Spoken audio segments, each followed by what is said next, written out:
Welcome here, my dear man, and thank you very much for your time. Before we get into Ukraine, some other issues that I want to mention and solicit your opinion on. How dangerous is it for the President of the United States to use the military to kill people just by characterizing them as narco-terrorists, people who have not been charged with a crime, obviously not been convicted, and aren't even in the United States? Well, first of all, it's a violation of international law. It's a violation of the United Nations Treaty on the Seas. I know the United States doesn't. We haven't signed it or ratified it, but we said we will abide by it. But apparently we don't, because we're killing 11 people. We don't even know their names. I mean, if we know their names, we haven't published their names. We haven't published any information that shows the affiliation. The ship they were on can't reach the United States. It's a fishing boat. If you take a look at photographs of Venezuelan fishing boats, this is exactly the boat there is, with the same outboard motor configuration. It can't get to the United States. It can cruise off the coast of Venezuela, and so 11 people were killed. Who are they? Do we know that they're what the president, and even if they were what the president says, what happened to due process? Aren't we obligated to, stop the boat, confirm the identities, charge them with crimes, process them in a court of law before administering justice? Or do we just go out and murder people? Because this is what this was. This was murder. It's not, a targeted, direct action operation to get, because you can't tell me who they are. Plus, did they fire on anybody? I mean, was the U.S. military an imminent threat, imminent danger? No, there was nothing. There's no evidence of any weapons on board. This boat posed a threat to nobody except the hypothetical threat that they were carrying narcotics. But where are the narcotics? Where's the proof? Where's the evidence? If the president can do this, how do we know there wasn't an American citizen on board? We don't know that. We don't know anything about the 11 people. They're just dead. So, yeah, this is extraordinarily dangerous. It's not who we are and what we are as a nation.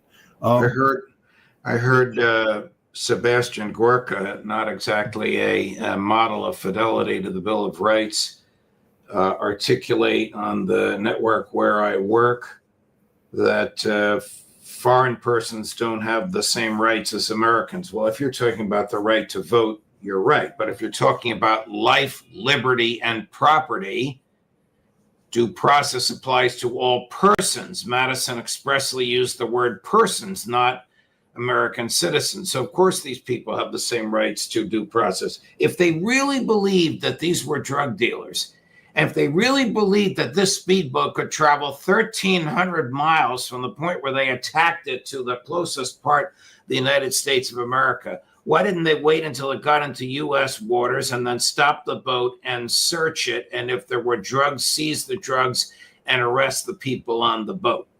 Why? Because Trump wanted to send some kind of a message, according to Marco Rubio. He wanted to send a message to other drug dealers. This is what will happen to you. Oh, Mr. Secretary, what was the legal authority? Well, you have to ask the White House. Mr. Secretary of Defense or War, we'll talk about that in a minute. What was the legal authority for you blowing that boat out of the water? Oh, you have to ask the White House.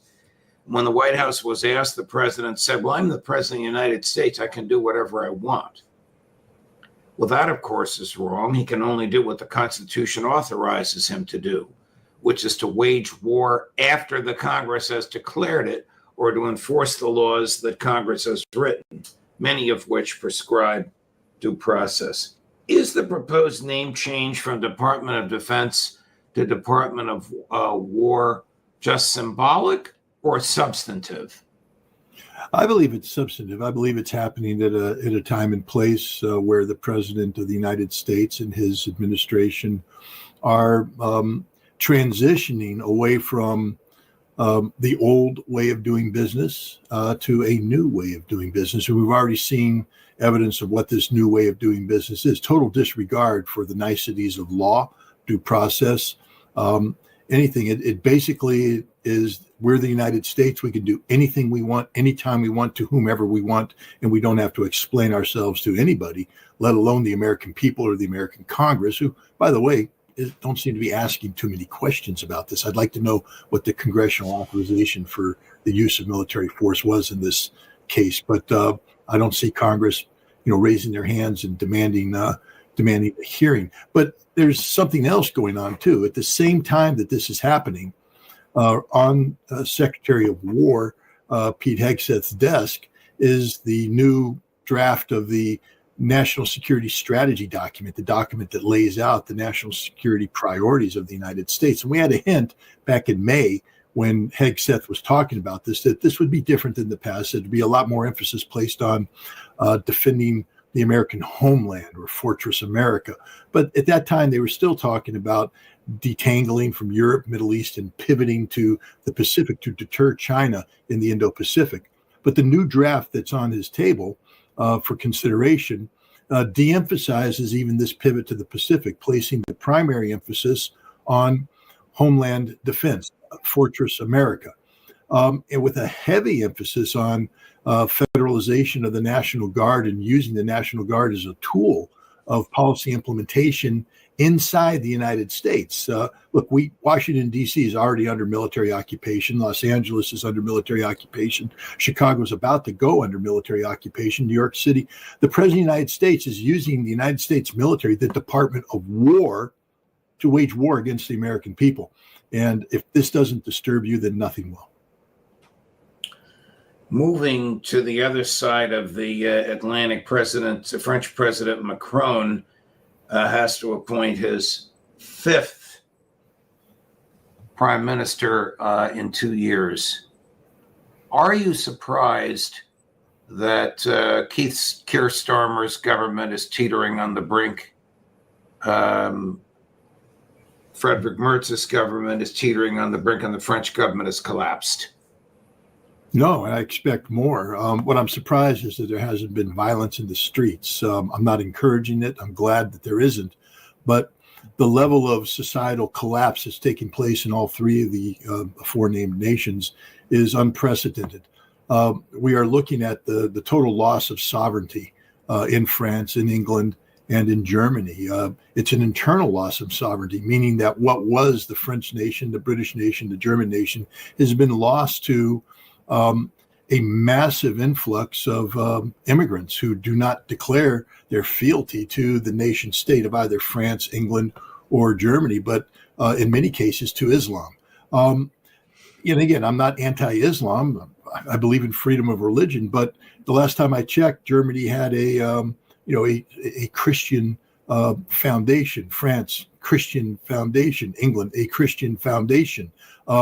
And now to basically lose large swaths of your territory to Islamists who show no loyalty to, the nation state, no desire to assimilate, and every desire to impose their version of Sharia law on the totality of a population.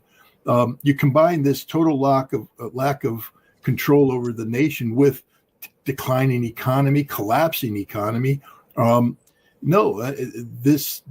This doesn't surprise me at all. Again, what surprised me is the passivity of the former sovereign people of France, England, and Germany in the face of just losing control of their country to people who don't consider themselves to be either French, British, or German.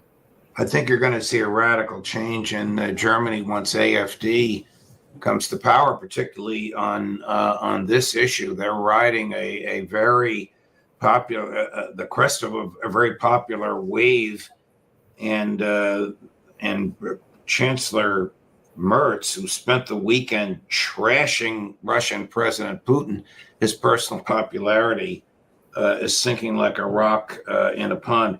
Before we spend too much time on Europe, we'll get there in a minute. I forgot to ask you about this. Over the weekend, Secretary of State Marco Rubio announced that the government will scrutinize very carefully the exercise of free speech by all applicants for visas from Central America to see if they've said anything that's even marginally pro-Chinese. What is this all about? This is xenophobia. It's like Russophobia, the irrational fear of all things China. Again, I've said this over and over again. if we don't like what somebody's saying, then we're in a battle of ideas. And what I would encourage Marco Rubio and everybody else in the Trump administration to do is come up with better ideas. The fact that you have people out there saying things that might be construed as pro-China shouldn't bother Americans at all, because we should have better ideas. We should be able to trump whatever these people are saying with ideas backed by policies, by actions. But we don't. What this shows is a vacuum of ideas, a vacuum of policy on the part of the Trump administration. And all they have is muscle, bullying, to intimidate, to silence. And while I'm not pro-China in any way, shape, or form, I am free speech, an absolutist on free speech. And whenever a government fears free speech, it means that the government has lost control of the narrative. What is it with the Secretary of State Rubio and Latin America? I mean, he praised to the skies the murder of these 11 Venezuelans and joined in with Pete Hegseth's threats about the 2,200, it may be even more, Marines that are aboard ship off the coast of Venezuela. What are they planning? What are they plotting? What's their problem with the people of Latin America choosing their own forms of government? Well, Marco Rubio comes from a Cuban immigrant family. His father, was lived in Cuba, fled under the former dictator, was a supporter of the dictator, by the way, and Rubio, has taken on this staunch anti-communist posture, as many Cuban Americans who live in Florida have.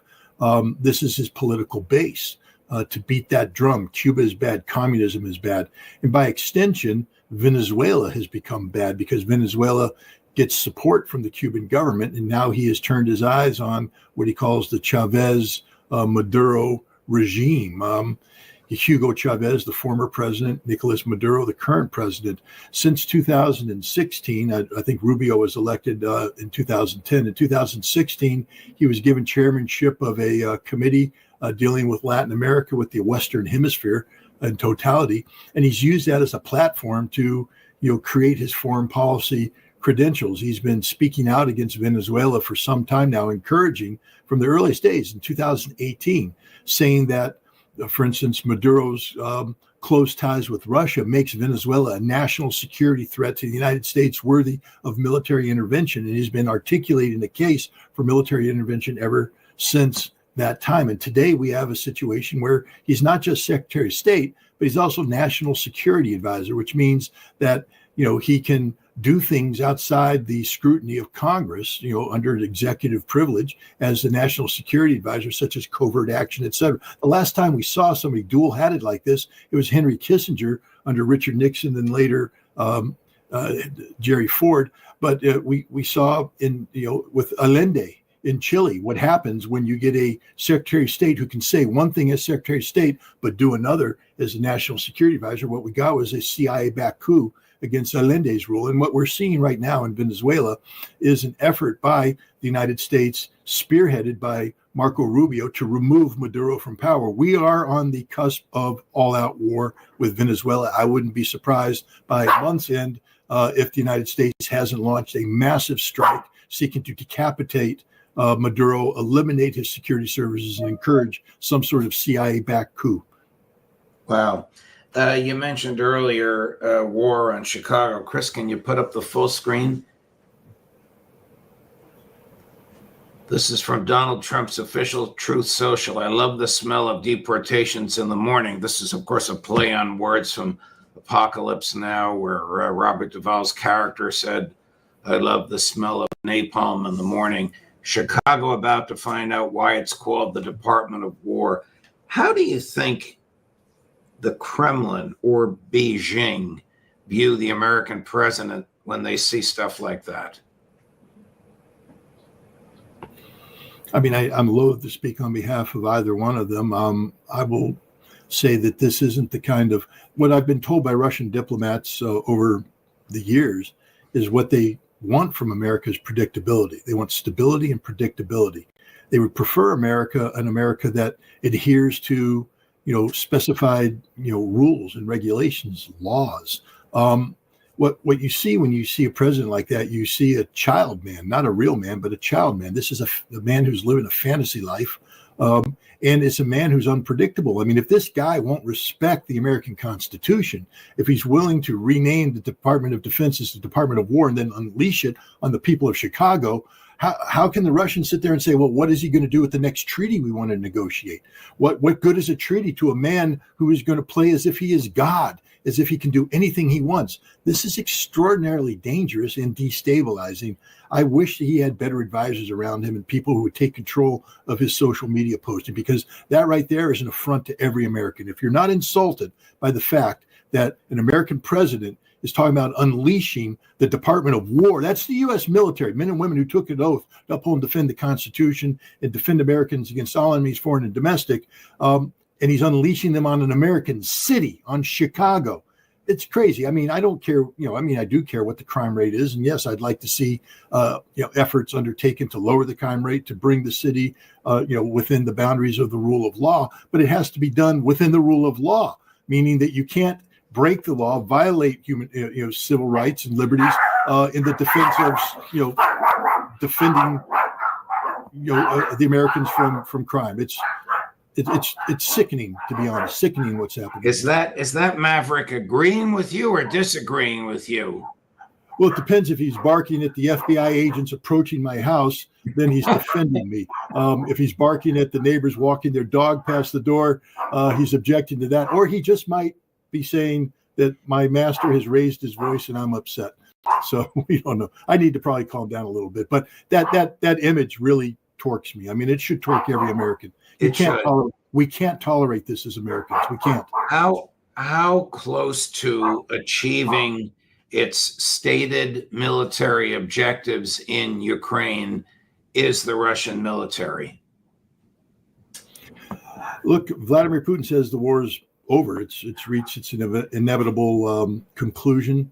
The Ukrainian military is incapable of offensive action. It only can defend. It's doing so weakly. The president of Russia has never committed to such a forceful statement in the past.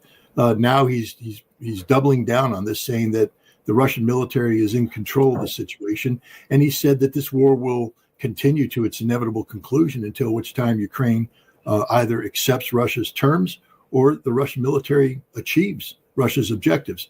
It's a very forceful statement, backed up by reality. The reality on the ground is that the Russians are dominating, advancing.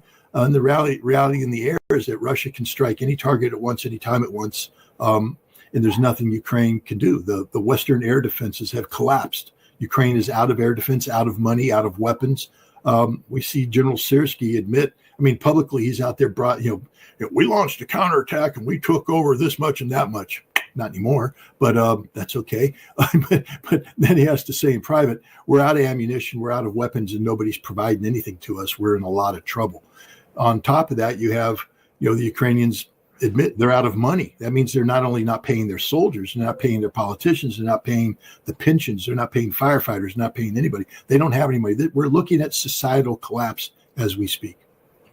Is MI6 and CIA still attempting to identify Russian personnel and assets for the Ukrainians to arm, to use to attack with whatever offensive weaponry they have remaining? I believe the answer is yes. I believe that MI6 is definitely in that business. I believe that the CIA can't be trusted. Come on, Judge, let's just look at the facts. The lady who was briefing the President of the United States right before Alaska, the senior CIA expert on Russia, Julia Grabanis, I think her name is, she was the national intelligence officer who managed the 2017 intelligence community assessment that said Donald Trump is an asset of Russia. She led the charge on that. So this is a lady who hates Donald Trump, views him as a Russian asset, hates Vladimir Putin, hates Russia, and she's the lead briefer to the president before he goes to Alaska. And John Ratcliffe, the director of the CIA, knew this. They fired her. Tulsi Gabbard took away her clearance, rightfully so, for anybody who conspires against a sitting president. But the fact is the CIA is corrupt as the day is long. They don't obey orders. And when you put in 20 CIA stations inside bases inside Ukraine and authorize those bases to carry out a wide range of activities, ranging from intelligence collection to direct action, covert action, how do you know that they've stopped? Because they lie. They just lie, and they don't like this president. They despise this president, so they're conspiring behind his back. It wouldn't surprise me at all if the CIA was at a minimum passing intelligence to the British, which they're allowed to do, who then passed it to the Ukrainians. Is NATO in Finland a threat to the national security of Russia? In theory, it's a very short distance from the Finnish-Russian border to St. Petersburg, the second largest city of Russia. Across the way is the Kola Peninsula, where Russia has one of the largest concentration of strategic assets, stationed. And so by converting Finland into a NATO country and then putting NATO bases on Finland, the bases that could house strike assets that now are a short distance from not only the Kola Peninsula, but St. Petersburg, yes, it is a threat, strategic threat to Russia. This is why Russia is building a 70,000 man military district. They before they didn't have that. They had a nice open border with Finland, not a defended border, the free traffic back and forth. Now the Russians are saying, look, you're part of NATO. So we're building this 70,000 man force. And it might seem big, but see, we don't plan on just sitting here if you attack us. We're taking Helsinki and everything with it. This is how the Russians respond. They're not going to play defensive here. They won't initiate an attack. But if Finland thinks that they have the backing of NATO to cause trouble with Russia, Finland may find itself without a capital in the near future. Finland was quiet, prosperous, free, and now this. Why would they bother joining NATO? Why would they give up the neutrality and prosperity they've enjoyed since the end of World War II? One of the problems here is the way that the Finnish political and economic elite have been taken in by the same forces, whether you want to call it European deep state, you want to call it the New World Economic Order, whatever. But they've been absorbed by the European political and economic thinking of the elites. They have bought into the notion that Russia is a threat. I want to remind people that Finland's neutral because the Soviet Union opted not to absorb all of Finland at the end of the Second World War when Finland fought on the side of the Nazis, the Germans. The Finns participated in the siege of then Leningrad, resulting in the deaths of more than 1 million Soviet citizens. And the Russians were kind enough at the war to allow Finland to remain a sovereign state as long as Finland embraced the notion of neutrality in perpetuity. Now, I'm just a Marine, and that's a lot of syllables, but perpetuity means forever. And Finland obviously has violated this. So this is why when people start speaking about Ukrainian neutrality, a European definition of neutrality, the Russians are saying, no, we don't accept this because look at Finland, look at Sweden, look at Austria, look at Switzerland. Neutrality doesn't mean what it used to mean. Finland did this not because the Finnish people bought into this, but because the Finnish political and economic elites sold their soul to a European ideal that, frankly speaking, doesn't exist. How close do you believe Benjamin Netanyahu is to starting another war against Iran? Well, a desperate man does desperate things, but what we're seeing, there's some fascinating documentaries coming out of Iran where the Iranians are interviewing pilots. They're interviewing missilemen. They're interviewing people who are involved in this war. And we're starting to flesh out, the Iranian perspective. The Israeli aircraft, especially in the latter phases of this conflict, were trying to come in and line themselves up for a successful launch against Iran. And they had to break off their attacks many times because the Iranian Air Force is back and forth going on that many people are unaware of. Iran was not defenseless. And then the missilemen speak about, on occasion, completing their mission while under fire, meaning that they've been wounded by fragmentation bombs, but they continue their mission to fire the missiles off. we're seeing a defiant Iran that's coming out and basically going on record saying that, you didn't defeat us. We held our own. You're the one that asked for the ceasefire. And the next time it ain't going to end so well for you. And I think that this is a reality that's being absorbed by the Israeli military elite who understand that, Israel's defenses have not improved. Take a look at Yemen, firing drones and missiles that are penetrating the Israeli missiles defense shield on a daily basis. And these are rather primitive attacks compared to what Iran will bring to bear. So no matter how desperate Benjamin Netanyahu is, I think you're starting to see a lot of pushback from the military who are starting to release, by the way, video that shows that many of the claims that the Iranians made about hitting strategic targets that Israel initially denied, the Israelis now are saying, no, they hit them. Yeah, they hit that. They hit this. Why would they do that? I think it's to put public pressure on Netanyahu. Don't do this again. Scott Ritter, thank you, my dear man. Thank you for letting me go across the board on everything from Chicago to Tehran. Much appreciated. We'll look forward to seeing you again next week. Okay, thanks, Judge. Thank you, Scott. Good to see you. Great to be back here. And Garland Nixon, he is also a geopolitical commentator, analyst, and he is the host of his own YouTube show. Both Scott and Garland now have their own YouTube shows by their own name. Garland Nixon, good to see you. Thank you very much for inviting me. Yes, and then we have Andrei Martinov. He is a military analyst, geopolitical analyst, author, and he also has a YouTube channel as well, Smoothie. You can find that in the video description. Andre, good to see you again. My pleasure. All right, gentlemen, let's begin then. I want to talk about, there's been reports in the Western mainstream media talking about the scale of Russia's strikes of late. This comes as Vladimir Putin just got off a 4-day visit from China. And as this was happening, we had the Washington Post say, well, strikes against Ukraine have actually cooled in August, but now there's panic because they have ramped up ever since the Alaska summit. And we have here the latest. NATO scrambles jets as Russia launches more than 500 drones and missiles at Ukraine. They are talking about Poland being on high alert about Russia's attacks. Now, I wanted to begin with this, Scott, with you, to talk about where exactly we are, because we have Russia continuing its, its campaign. There has been no letting up, and these attacks, according to Western mainstream media, are actually becoming more frequent following diplomatic meetings in an attempt to frame Russia as aggressors and as being aggressive during this time of U.S.-Russia talks, or at least what is left of them after what seems to be a bit of a stall. Your assessment of where we exactly are and what Russia is actually doing, contrary to Western mainstream media punditry. Well, I mean, nothing happens in a vacuum.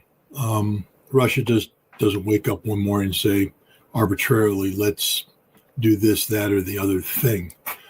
I think what we're seeing in the targeting that's taking place by Russia is a couple things. One, that Russia is serious about bringing it into this conflict on terms that are acceptable to Russia, meaning that Russia and Russia alone will dictate the outcome of this war. Two, how utterly responsible Russia has been in the prosecution of this conflict. We're seeing two categories of targets being hit of late, that and the West is calling this, the escalation. One is Russia's hitting defense industry facilities. And you have to ask yourself, well, why now? I mean, why haven't they been striking them before? See, Russia's goal and objective is not to terminate Ukraine's ability to function as a modern industrial state. And so Russia strikes defense industry facilities that produce capabilities that threaten Russia. And what we've seen lately is that the West has been shifting ballistic missile technology, drone technology from, Western sources, in the case of Turkish sources, to Ukrainian soil. And, been on the cusp of, preparing actual weapons that could be fired against Russia. And Russia has identified these locations and taken them out. And they've done so in a very aggressive fashion. It's Russia's goal and objective to ensure that Ukraine doesn't have the capacity to launch these weapons that in many cases are designed in the West and, and are produced using tools and other production means that have been, brought into Ukraine by the West. Russia is taking them out. And the other thing is Russia now has decided they are going to be more aggressive in targeting Ukraine's energy infrastructure in response to Ukraine's totally, I can't say, I was going to say irresponsible, but hey, it's war. Ukraine has been targeting Russia's oil refining capability. Clearly, the British have played a very big role in tracking this, and the Ukrainians have been fairly effective in hitting it. Russia has just said enough is enough.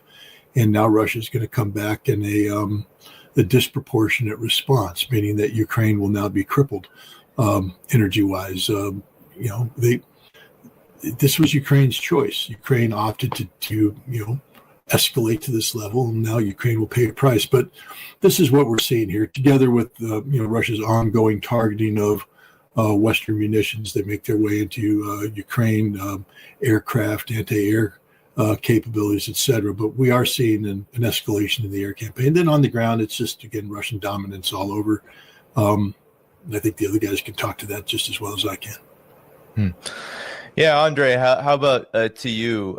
What's your assessment of the situation now, as there were diplomatic talks between the U.S. and Russia, but the Western mainstream media, Europe, continuously says, well, Russia's being an aggressor now. Despite these talks, what's your assessment of what's actually going on? It's very simple, really.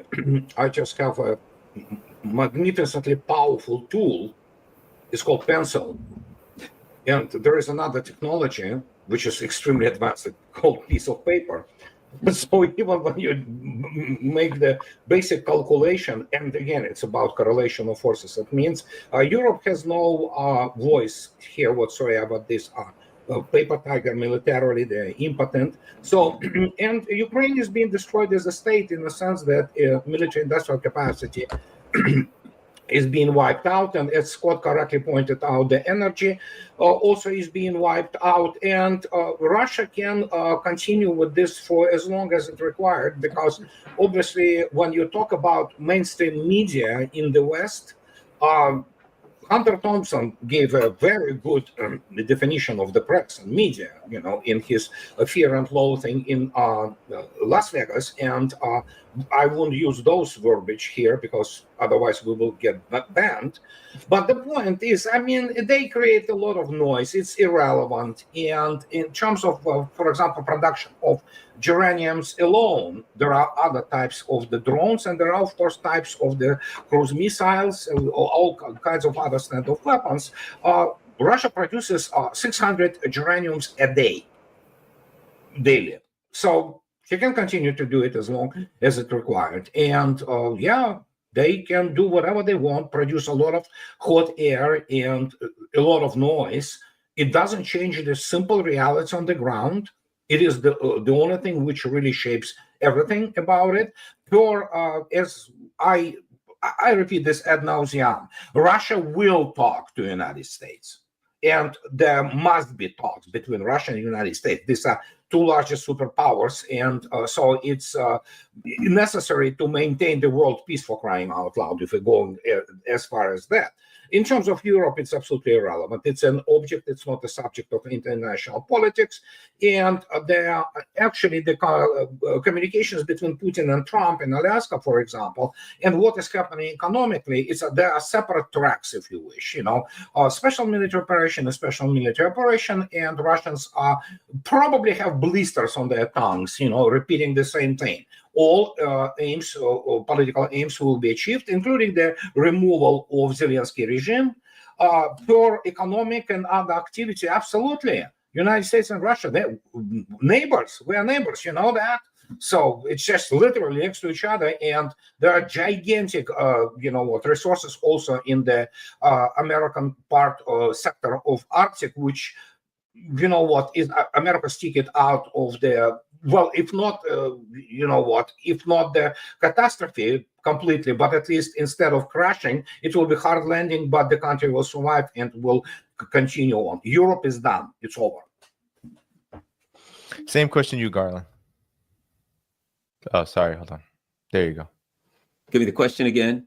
Oh, just what's your assessment of the situation, given that Russia is being said to be ramping up these attacks, but at the same time, there is these talks that have been going on prior to them as they go on.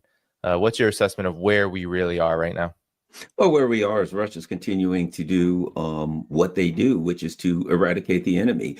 I think part of their denazification plan is the long-term destruction of the military capabilities of Ukraine, both personnel and war material. I've said for a long time, what Russia turned Ukraine into is a NATO garbage compactor.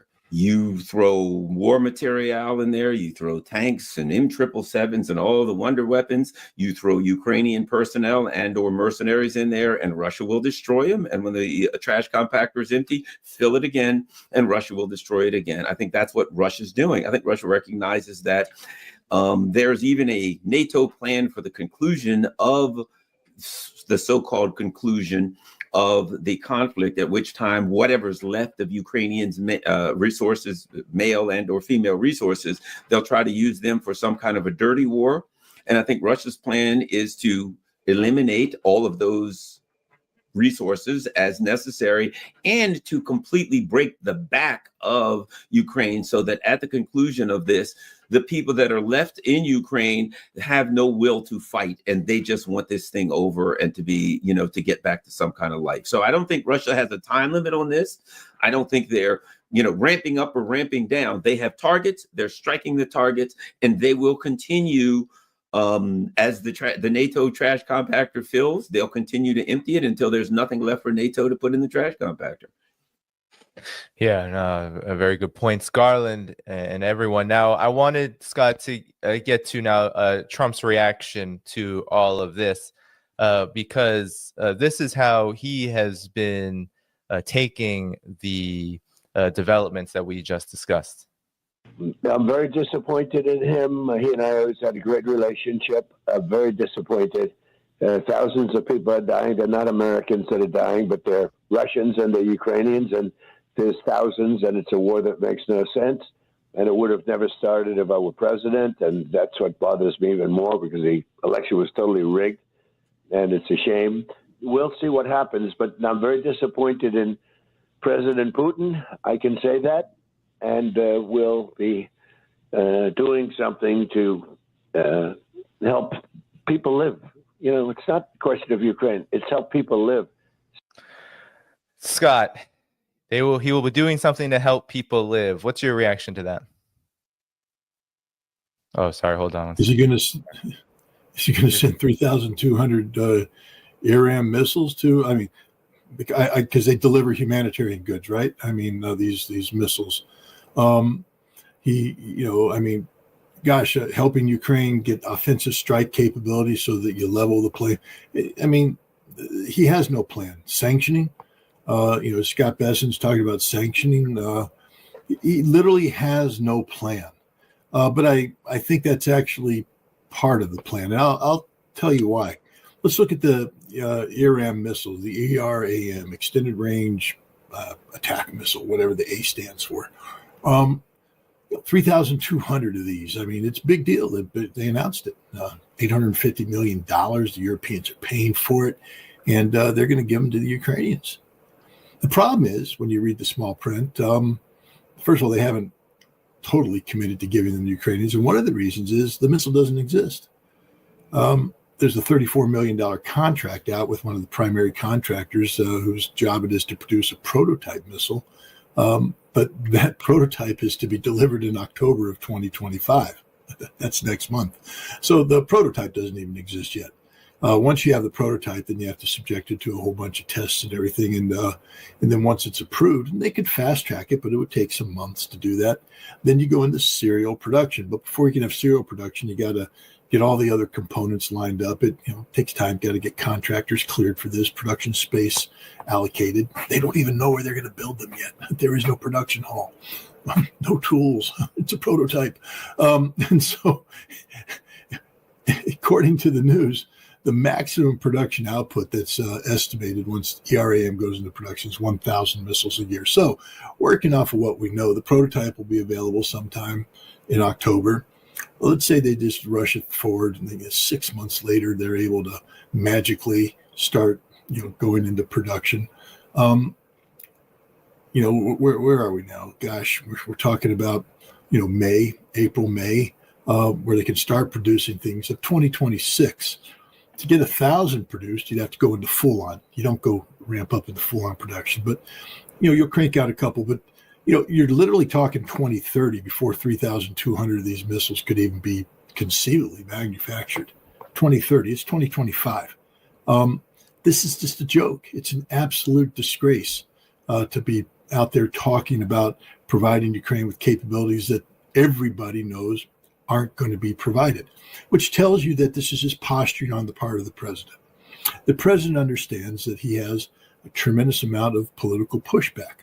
This pushback comes from people like Marco Rubio, his Secretary of State / National Security Advisor, who hates Russia and everything about Russians and is sabotaging the president left, right, everywhere he goes. Scott Bessent, longtime Russophobe. The only words he knows when it comes to Russia is tariffs, sanctions. That's it. He doesn't want to compromise. He doesn't want any deal made.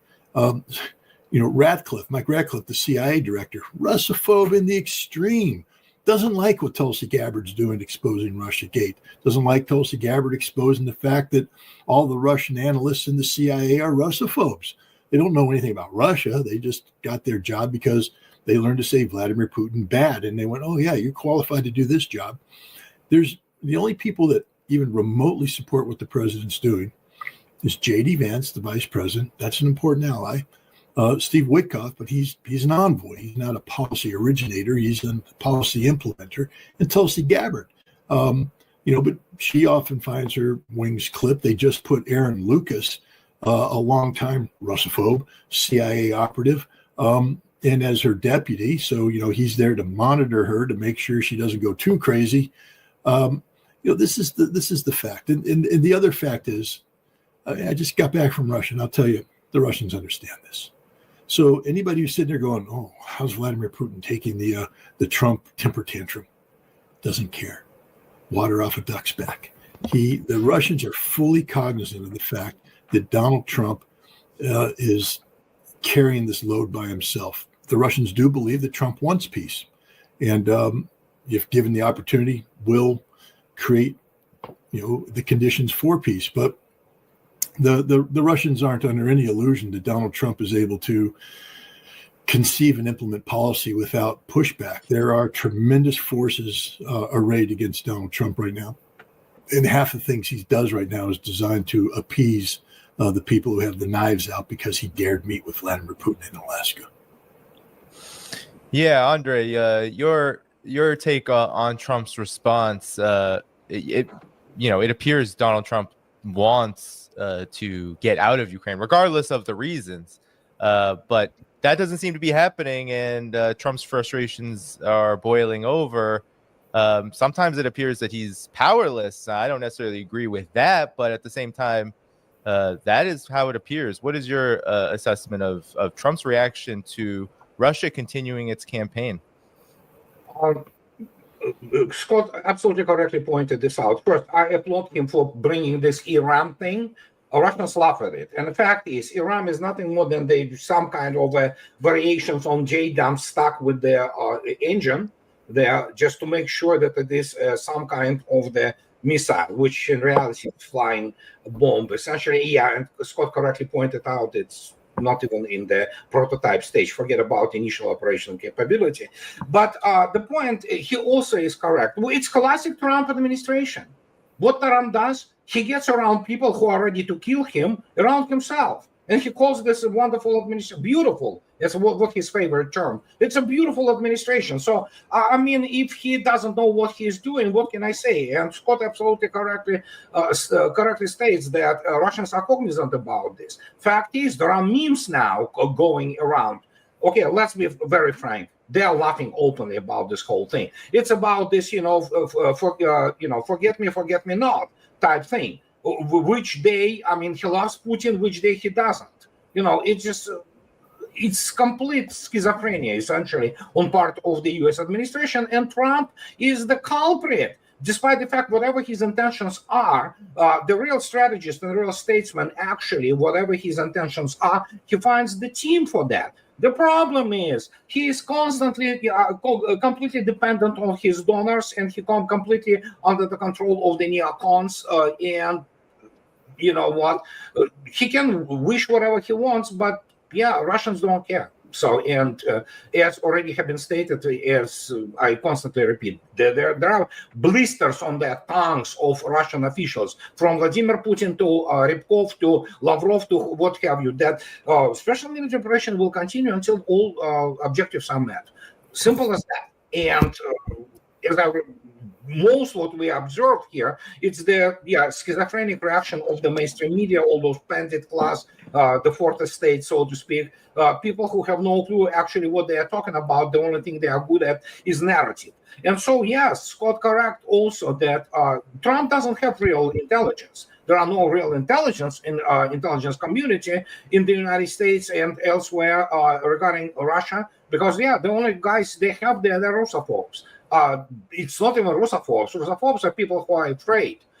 They have the visceral hatred of Russia, and as a result, what do you expect from them? And they are not qualified to provide a serious professional analysis and forecasting. But I made in my career in the United States in the last second decade already, pointing this out. So, and what can I say? They can say whatever they want. They can introduce whatever they want. It's irrelevant now. That's the whole point. And especially after Beijing and especially after Tianjin, Russians don't care. You know, if United States doesn't get, or Mr. Trump in this particular case, doesn't get his off-ramp, those people he surrounded himself with, they will make sure that United States is completely run into the ground. Because those people, all those CIA director Rubio, the boy is actually Adelson's, caretaker. He's a lawyer.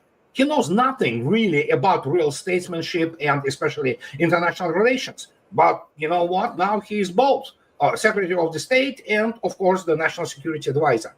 Trump appointed him. I'm sorry. So what can I say? It is what it is.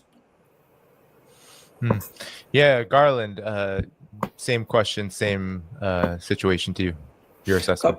A couple of things. Number one, I think the Russians recognize that Donald Trump, for the most part, is speaking internally. That Donald Trump is not making some original statement that he just thought up on himself, or on his own about the situation. He is speaking to the internal enemies, the internal factions that are warring against him and that are, constantly nipping at his heels. So the things that Donald Trump says is to deal with internal problems and the instability of the empire that he's dealing with. I also think that the Russians, the answer to how the Russians view this was in China. The Russians have moved on.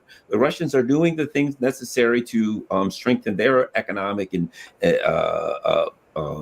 interest. I also think that they see the United States as an unstable, nuclear-armed adversary that they have to manage. I think they understand that the EU is facing catastrophic economic problems and will likely soon fall into some kind of a revolutionary uprising. But that the United States is, though it's unstable politically, it's certainly more stable than the European Union in the long run. And so they're going to have to manage unstable adversaries as they move forward into the new world with the Indias and the Chinas and the global South that's on the rise. So, I whenever I hear this stuff from Trump, my reaction is always this: I don't really care what Trump says. I watch the actions that he takes next, because he's just talking to the people around him and dealing with those internal issues. Yeah, and Scott, so I wanted to now discuss this that's been bandied about by the collective West, by NATO, and by Trump himself, and just in different framings on how it gets done. This buildup, there's all this talk about a buildup for Ukraine, and that this will be more potent than any security guarantee, as I'm sure you've been following, especially Europe, talking about how important it is to have security guarantees that are completely antithetical to everything Russia has said.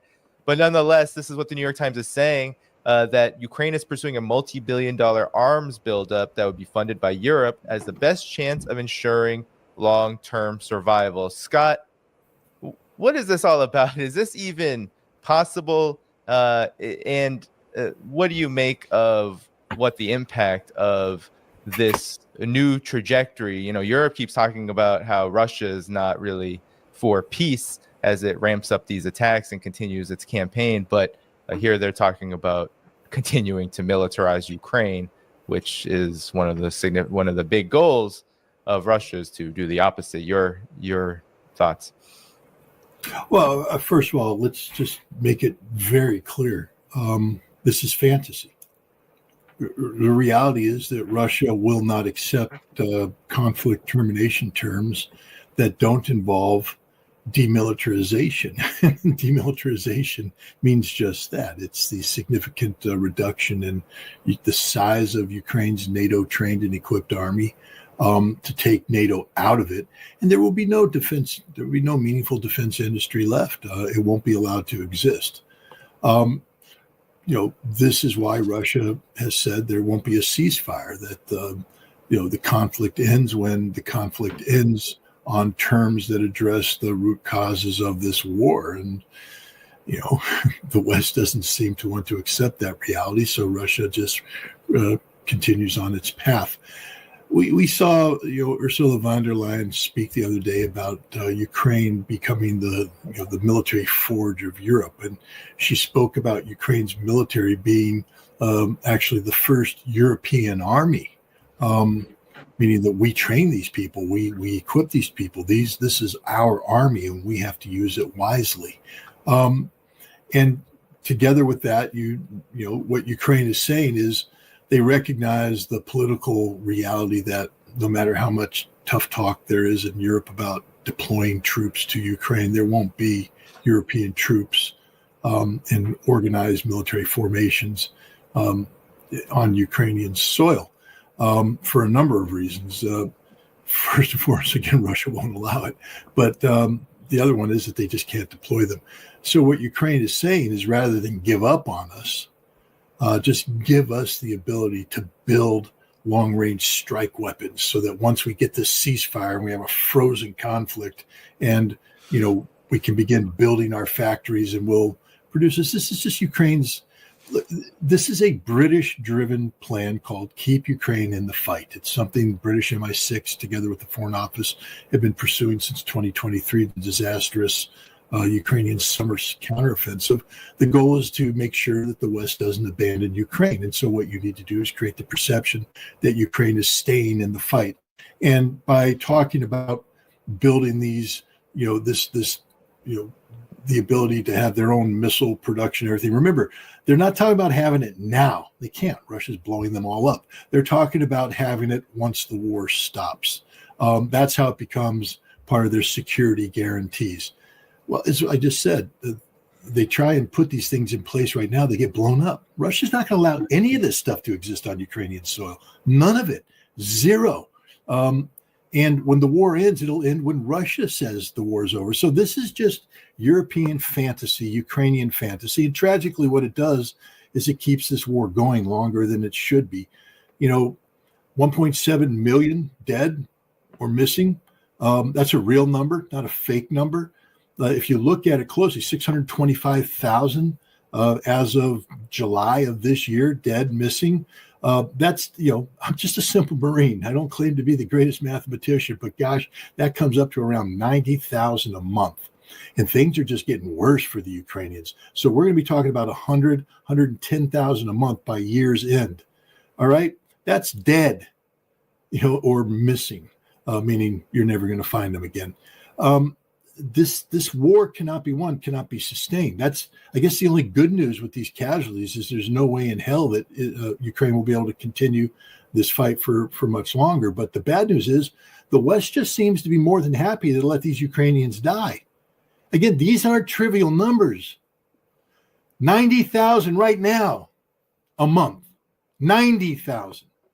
And if this war continues, 100, 110,000. And if you think the Russians are taking similar casualties, you're smoking some strong stuff, man, because the Russian casualties are dropping as low as they go. I mean, Russia is in, again, this is a high intensity conflict. I mean, Russia's losing 176, 200, 215 dead, a week maybe. I mean, this is war. This ain't a joke. This is war. But the casualties Russia is suffering, while high, are easily replaceable. Russia is not only replacing them, but is putting in reserves that will come into play when Russia wants them to come into play. This war is so lopsided, it's not even funny right now. The Ukrainians don't get to rotate their troops in. You know what a troop rotation is from Ukraine? Being pulled out of a quiet zone of the war, being sent into the heavy part. That's your rotation. No rest. And as you're moving, you're getting hit. You get hit before you go in. Then once you get in, you got to retreat and you die. So they're just moving and dying. You know what Russians do? They go in, they fight for a couple of days, and then they get pulled out. Rest, refit, while other guys come in, fresh troops, highly trained, well-equipped, motivated. Boom. And the Russians just keep rotating them in and out. The Russians are fresh. The Ukrainians are exhausted. This war is over. Yeah, and given this, Andre, how this is going to happen, despite what Scott is saying, that this is a fantasy, they're still trying. So the plan is to buy weapons from the United States. Trump seems happy with this as like a wash hands. I'm not doing anything, but, Europeans can buy whatever they do with it. They do with it. But at the same time, what's your reaction to this overall plan that Scott just reacted to? Well, Scott said it pretty much all. I mean, there's nothing real behind it. And when British plan anything military due to their pathetic level of their military education and military experience, they kill a lot of Ukrainians. Okay, they kill a lot of people, but yeah, this is not serious military. Their military educational institutions are a joke. Be them vocational school from Sandhurst to whatever the King's College they teach there, or their so-called general staff college they have there. It's all a joke. It's a low level for the, pardon my French, for retards primarily. As a result, they do not have even understanding what the modern war is, or for that matter, what the old war is and how the casualties actually relate. It's obviously modeling after, Lanchester Ossipov, and when you look at the combat effectiveness, Scott is absolutely correct. And what can I say? I mean, they can dream whatever they want. Those are bad dreams of the empire, which is nothing more than a little stinky island, which fast approaching the third world level standard of living.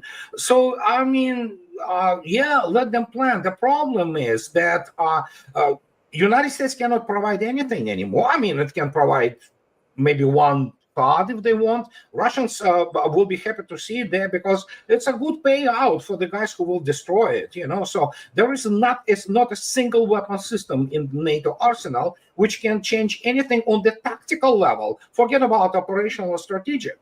And as a result, we have what we have, which is a catastrophe, and what many people also do not remember. This 1.7 millions, multiply them by 2 at least. You know what? That will be maimed, disabled, and all kinds of people who have been wounded, and some of PTSD, most likely, especially when you consider the intensity of this conflict. So that's what 1.7 plus 3.4. Yeah, 5.1 million casualties. So, and this begins to affect, well, it already affecting profoundly whatever is left of Ukrainian society. And in terms of, they can dream like this. They created this flamingo, the ugly, gigantic flying something, which they try to sell to all those cretins in Brussels and elsewhere that it is some kind of valid weapon.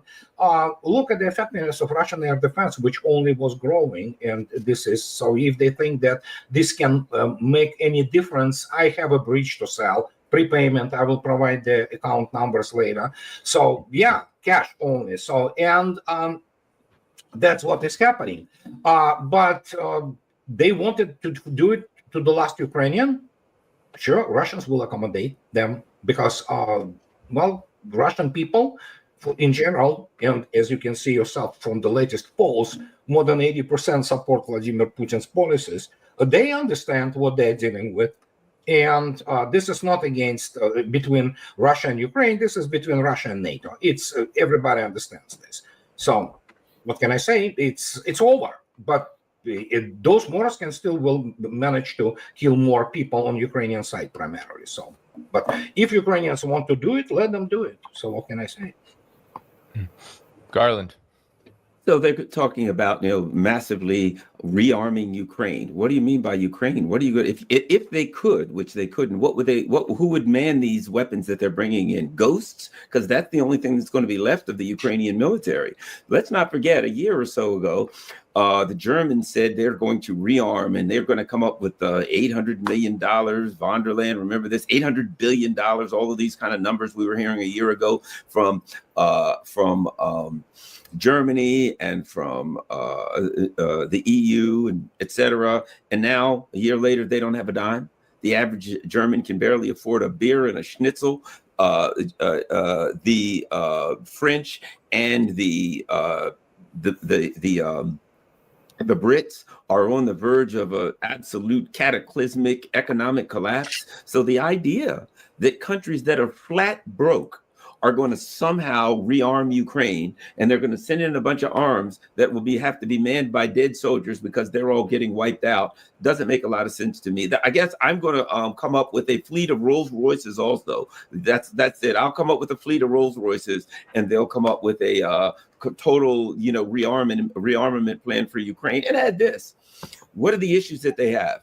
Number one, Ukraine's running out of people. Ukraine's been saying for a while, we're short of people. Number two, the military industrial complex in the West is unable to produce weapons. So an industrial complex that can't produce weapons is going to produce them somehow magically and send them to a military that's out of people. And oh, by the way, the people that are producing these weapons are broke and have no energy to run their factories. The whole thing is a twisted, sick fantasy that you have to be absolutely ignorant of everything that's going on to read an article like that and think that there's any truth to it, and that it's anything other than neocon propaganda. How about we get to, I think this is a good place to transition to what has occurred in China over the last several days. It begins with the SCO summit, and there's been a lot of panic from especially the establishment in the collective West. Donald Trump himself has made comments. Here's the New York Times says Putin is finding a growing embrace on the global stage. Eurasian leaders eagerly met the Russian leader at a summit. They didn't name the Shanghai Cooperation Organization, but at a summit, as President Trump has helped ease isolation over the war in Ukraine. The SCO summit brought some very concrete developments, especially when it comes to China-India relations. Russia-China relationship has just got stronger with the Power of Siberia pipeline inked now. And then there was the parade, the World War II, the victory over Japanese aggression celebration, the 80th anniversary of this. Donald Trump had some choice words about this celebration as the parade was about to start, where he essentially says, please give my warmest regards to Putin and Kim Jong-un. This is his message to China, as you conspire against the United States, and whether Xi Jinping would be mentioning in his remarks, mentioning his remarks about U.S. support to China during the Second World War, maybe not understanding that China was fighting Japan for many, many years before the U.S. entered the war. And then there is just the optics of this, as well as what has been accomplished. And Scott, I want to get your reaction as I pull this up, whether it is Putin, Kim Jong-un, Xi Jinping, all walking together, greeting veterans. And then, of course, the promise that Putin made about Kim Jong-un visiting Russia. There's a lot of developments taking place here around this. What was your reaction to all of this? And then I didn't even mention China's presenting new achievements in its military-industrial complex. Your thoughts? Well, I mean, nothing was unexpected. North Korea sent troops to fight in the Kursk region. 101 dead. Successfully repelling NATO-trained Ukrainian forces. So why are we surprised that Putin and Kim Jong-un embrace? We knew they were going to embrace. We knew they're friends. We know they have a strategic relationship. Xi and Putin have been talking for some time. There's been phone calls going back and forth. I mean, every time these guys meet, it's friendly. None of this takes anybody by surprise who's been watching this. This didn't just happen out of the blue.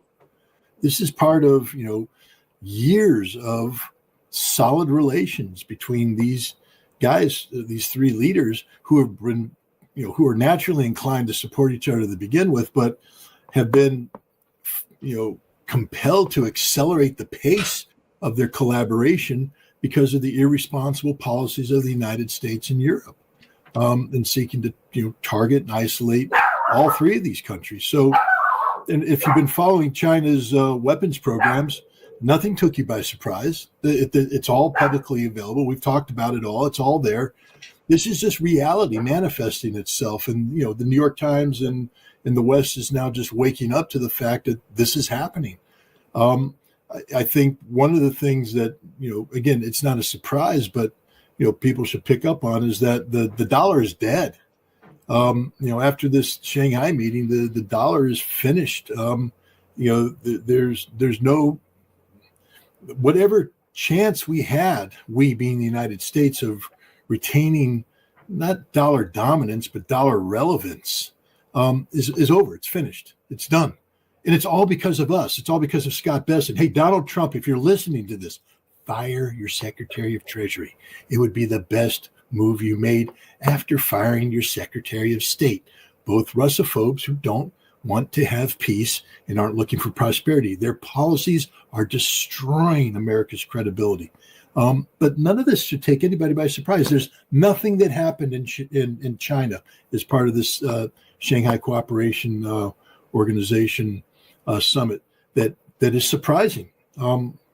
It's you could have written this in advance. Anybody who knows, Danny, the area. You could have written this. You could have written this, and you would have been 100% correct. 98. It might have been 2% surprises in there. But the point is, none of this took anybody by surprise, because anybody who's been watching what's going on, this was the most predictable outcome imaginable. So I just see the West, again, just proving just how utterly irrelevant they are. The mainstream media, what a joke. I mean, the New York Times is just literally, I wouldn't even insult my bird by putting it as liner in a bird cage. So anyways, that's my take. Embrace. We knew they're friends. We know they have a strategic relationship. Xi and Putin have been talking for some time. There's been phone calls going back and forth. I mean, every time these guys meet, it's friendly. None of this takes anybody by surprise who's been watching this. This didn't just happen out of the blue. This is part of, years of solid relations between these guys, these three leaders who have been, who are naturally inclined to support each other to begin with, but have been, compelled to accelerate the pace of their collaboration because of the irresponsible policies of the United States and Europe, and seeking to target and isolate all three of these countries. So, and if you've been following China's weapons programs, nothing took you by surprise. It's all publicly available. We've talked about it all. It's all there.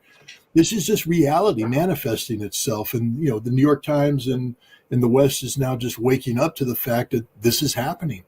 I think one of the things that, again, it's not a surprise, but, people should pick up on is that the dollar is dead.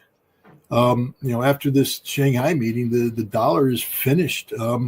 There's no, whatever chance we had, we being the United States, of retaining not dollar dominance but dollar relevance, is over. It's finished. It's done.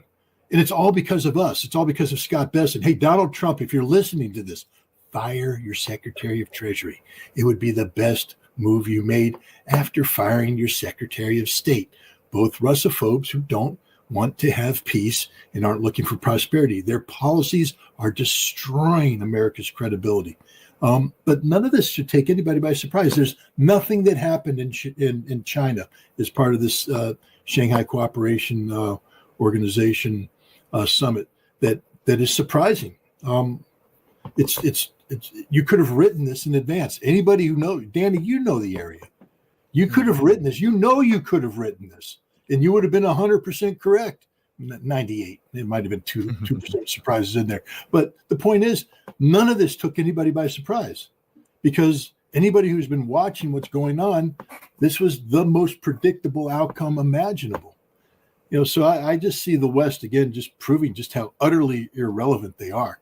The mainstream media, what a joke. I mean, the New York Times is just literally, I wouldn't even insult my bird by putting it as liner in a bird cage.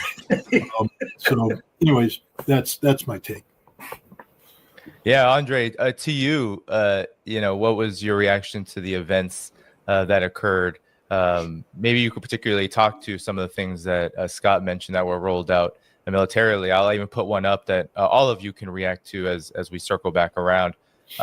There was this in particular that shocked some people. The DF-5C intercontinental ballistic missile, which can hold multiple nuclear warheads and has a very big global strike radius. And I'll just play it here as you speak. Go, Andre.